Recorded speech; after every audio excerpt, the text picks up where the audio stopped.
राम नारायण राम। आज आपण चर्चा करू की लोक संतान दलाशी कसे जोडले जातात आणि का सर्व लोक बालक ब्रह्मचारी यांना पसंत करतात। आज अशाच एका व्यक्तीबद्दल तुम्हाला सांगणार आहोत की ते संतान दलाशी कसे जोडले गेले आणि त्यांचा अनुभव कसा होता।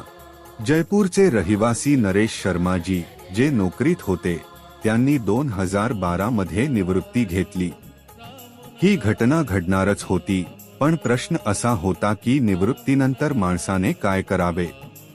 ते रिकामे होते आणि त्यांना नोकरीतून मिळालेला पैसा त्यांनी हॉटेल व्यवसायात गुंतवला। ते एका कार्यक्रमात सहभागी होण्यासाठी कोलकाताला गेले होते। त्या दिवशी गुरु पौर्णिमा होती। तिथे त्यांची माझ्याशी भेट झाली। मी त्यांच्याकडे पाहिले आणि त्यांचा संपूर्ण परिचय घेतला। माझ्या लक्षात आले की हे व्यक्ती आता सर्व कार्यांमधून मुक्त आहेत। ते माझ्यासोबत जोडले जाऊ शकतात आणि संतान दलाचा प्रचार करू शकतात। मग मी नरेश शर्मा यांना गुरु तत्वाबद्दल थोडक्यात सांगितले आणि त्यांना ते समजले। मी त्यांना विचारले की आज गुरु पौर्णिमा आहे, गुरुसाठी काही कराल का? ते म्हणाले, होय नक्कीच, तुम्ही सांगा। त्यांनी सांगितले की गुरु म्हणजे परमात्मा, गुरु ब्रह्मा, गुरु विष्णू, गुरु महेश आहे। आम्ही त्यांना गुरु मानतो। त्यांच्या काही विचारांनी मला प्रभावित केले। मग मी त्यांना विचारले की मी तुमच्या सोबत तुमच्या घरी येऊ का, आणि त्यांनी होकार दिला। नंतर आम्ही दोघे त्यांच्या घरी गेलो। त्यांच्या घरी जाऊन सगळं पाहिलं, समजून घेतलं आणि त्यांना काही पुस्तके दिली। मग मी त्यांना त्या पुस्तकांचा अर्थ समजावून सांगितला। त्यानंतर मी परत आलो। नंतर कोलकातामध्ये एक कार्यक्रम होता ज्यामध्ये मी त्यांना आमंत्रित केले। मग ते आले आणि माझ्या घरी थांबले। मी त्यांना एक पुस्तक दिले आणि म्हटले, हे वाचा, उद्या तुम्हाला यावर सर्वांसमोर बोलायचे आहे।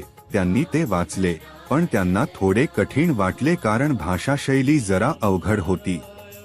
मग मी त्यांना सगळे समजावून सांगितले आणि त्यांना थोडेसे समजले। अगले दिवशी आम्ही कार्यक्रमाला गेलो आणि मी सर्वांसमोर त्यांना बोलण्यास सांगितले। त्यांनी मंचावरून माझे आभार मानले की मी त्यांना जयपूरहून बोलावून या मंचावर बोलण्याची संधी दिली। त्यांनी सांगितले, माझ्यात काहीतरी शक्ती आहे म्हणून मी इथे आलो आहे। पुढच्या वेळी मी संपूर्ण तयारी करून येईन आणि सर्व प्रश्नांची उत्तरेही देईन। जेव्हा कोणी त्यांना विचारले की आपण ब्राह्मण असून राम नारायणकडे कसे आकृष्ट झालात, तेव्हा त्यांनी उत्तर दिले, मी हे गुरु तत्व आणि गुरु चेतनेच्या माध्यमातून समजले आहे। राम नारायण राम या मंत्रात संपूर्ण ब्रह्मांड समाविष्ट आहे।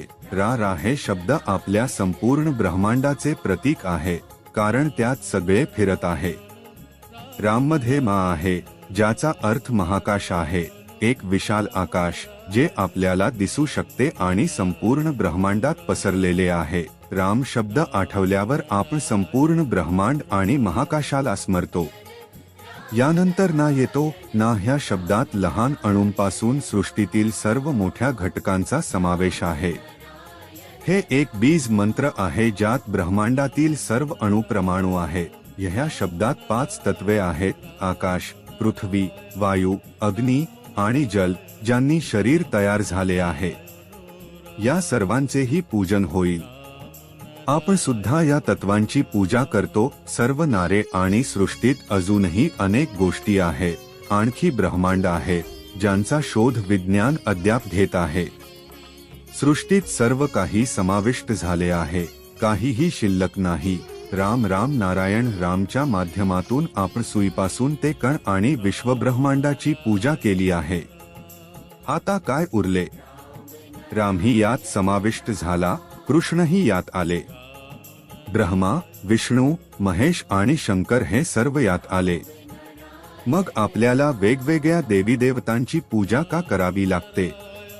राम नारायण राम मध्ये 33 कोटी शक्ती आपल्यामध्ये येत आहे। मग देवांचे वेगवेगळे आह्वान का करावे?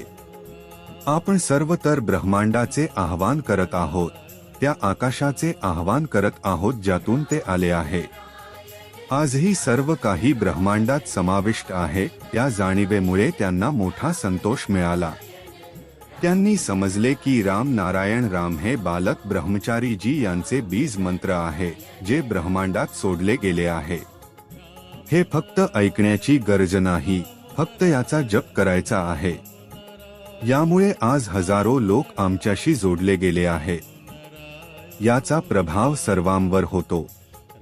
ज्यांना रात्री झोप येत नाही, त्यांनी राम नारायणचा जप केला तर त्यांना झोप येते. यामुळे त्यांना खूप फायदा झाला, म्हणून ते आमच्या सोबत जोडले गेले. आणि त्यांनी जे काही याचना केली ते त्यांना मिळाले.